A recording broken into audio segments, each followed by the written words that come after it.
It's quite strong, but it smells like liver, but it's like. I came all the way from Detroit to sniff this. Yeah. Would you like to smell my liver? It's good.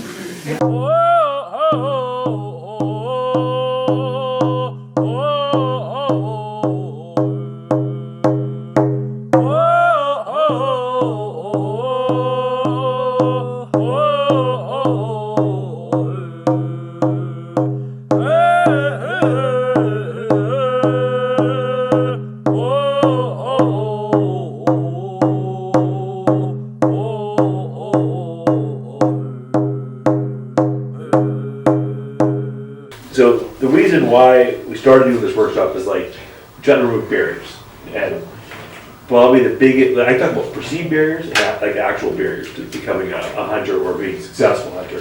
And like there's some actual barriers, like having a vehicle, like knowing where to go, having permission to go in those areas. Like there's a long journey ahead. But one of the biggest perceived barriers is that people aren't sure if they can handle an animal once it's dead on the ground in front of them. Like what? This will happen to all of you if you haven't. I mean, a number of you, well, although you've experienced this, that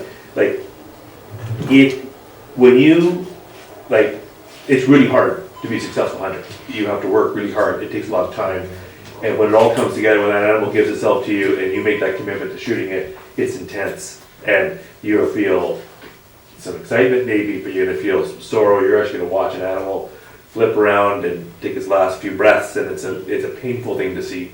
And if you're not like full of emotions and brought to tears, you're probably not that good of a human being. And I think that I think you see a lot of in social media around hunting, like dudes high-fiving over the back of a dead deer, and like I don't think that doesn't represent what hunting's about for me, and I don't think it represents for what most people feel. And so I think it's important to recognize that that's a powerful moment. And we'll talk about that a little bit more when we bring the animal in, and the importance of having ceremony around the process of taking an animal's life. But for what I want to do is with this program is to try and recognize that, hey, this is an emotional thing. It's really hard to do, and we want to. The way I respond to that is by treating the animal with the ultimate respect, so that I can take care of every little bit of that meat and take it through a process with me, so that I can share that meat, I can enjoy that meat, and I can respect the animal for giving its life to enable to eat and share. And so I think we all feel that. And so I want people to feel that they got a process they can follow, and that's what this workshop's about. So take care of the meat, to make sure you can share it with your friends and family and have amazing meals. So we're going to do that. We got less than a couple hours, I think, to like, cut this thing up.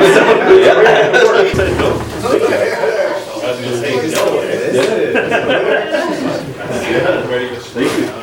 I wish I could say I took the shot. He's coordinated it. Hey, look. Yeah. Pretty awesome. Thank you. There's a couple safety things in here. Taking the same thing here. Didn't want to open up in the back of my bolt crate. I'm glad you made it. There. So from the first cut you're going to make, you get the guts out. If you want to maybe come around here, if you want to see that, you're going to take the knife and go on the inside of the pelvis and on the outside of the rectum muscle.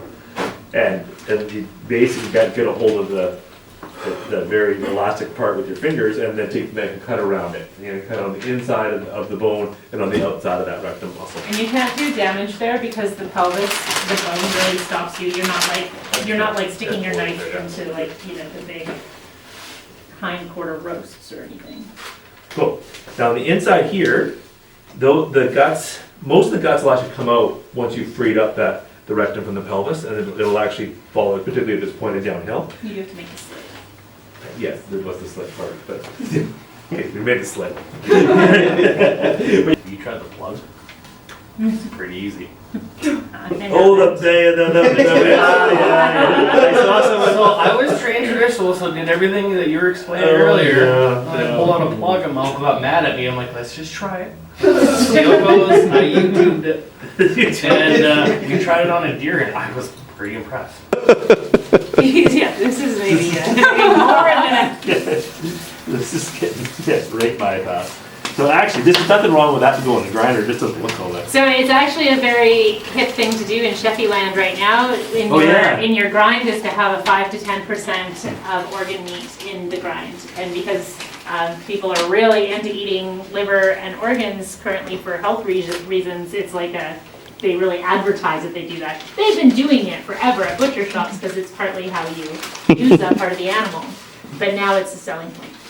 Yeah. Here we are, trendsetters. Yeah. Hot water is really good for your organs too. What were some things that, like, your initial reactions and thoughts leading up to coming in today? I signed up for the workshop last week. I'm actually vegetarian, which is like so funny.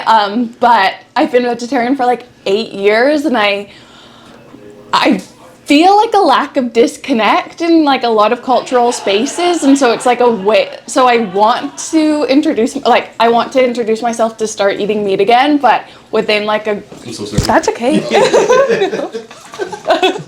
He's the director. I cannot work in these conditions.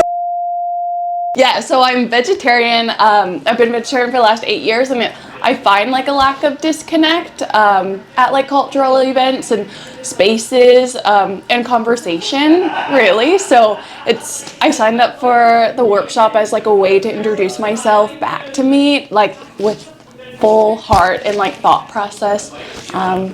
Yeah. Great job for your outside round.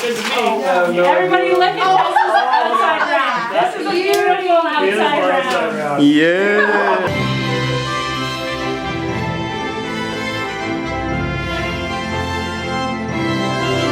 I think it's not gonna look anywhere near like that.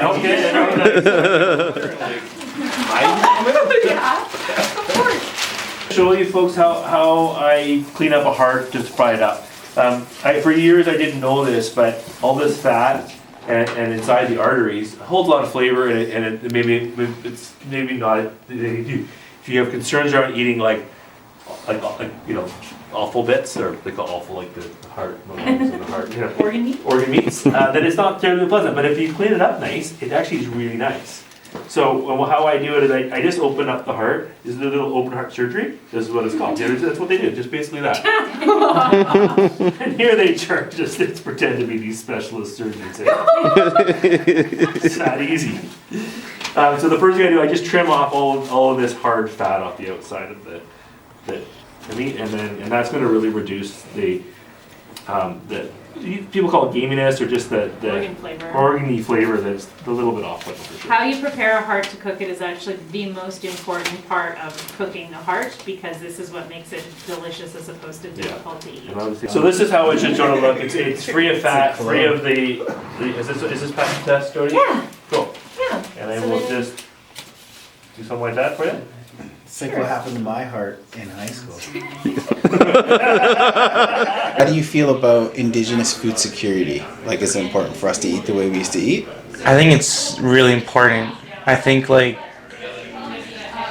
eating as much like wild meat and like organic like produce and stuff is important, because it just holds like a tie to our people and like where we're from. Like that's what our bodies are usually used to. And it's hard to get that in the city, or you can get it, but it's really expensive. I bet. What's the hunting show? I don't know. What's the word? I'll get the name of it. Heck I know yeah. his name is, You're hired. Hey. don't know. Well, I didn't cook it. Yeah. But You're fine. Does food play a part in the powwow culture out? it kind of does. Usually, like some families will host like traditional feeds for like communities or certain drum groups or something. But like for like vendor wise, it's just like fast food. That's the horrible thing about traveling on the powwow trail. It's just greasy food, so you don't really have a lot of access to like healthier alternatives unless you bring it yourself. I'm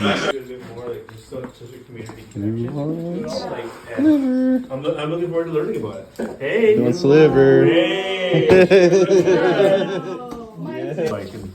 She cooked the pieces of my heart.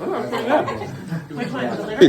Liver's not bad. Ate it. The heart is better. Really? It's pretty good. Now I see. I mean, this What's the word, Doug? This tastes like heart. Do you have any like hopes that you want to get out of the material, or anxieties or anything? Not. Wait. You can go through. Yeah, we heard that one. Honestly, I think if the space wasn't for Indigenous youth, I would have I would have a lot of anxiety, but I think when you're going to a space with the right people that are thinking about these things, then it like really eases that anxiety. Like having this conversation is really nice, like thinking about what we're gonna do, like what we're preparing for tonight, but thinking about like what's going on before, what's going on after, what everyone's been doing all day. Mike up in the hallway there to ask a couple questions, and the thing that really stood out is that even though everybody here shares so much of their teachings and their knowledge and brought that to this group, it was so special, and I want to thank you all for bringing your community here, your histories here, and your knowledge here, and to share it. I just feel very privileged to be part of that, and I want to thank you all for sharing. So this has been really special. I want to thank Mickey back there and I want to thank Jody for for helping us out, sharing your knowledge, and cooking amazing food for us. So thank you so much. That is something, guys, I want to use every week. Love it.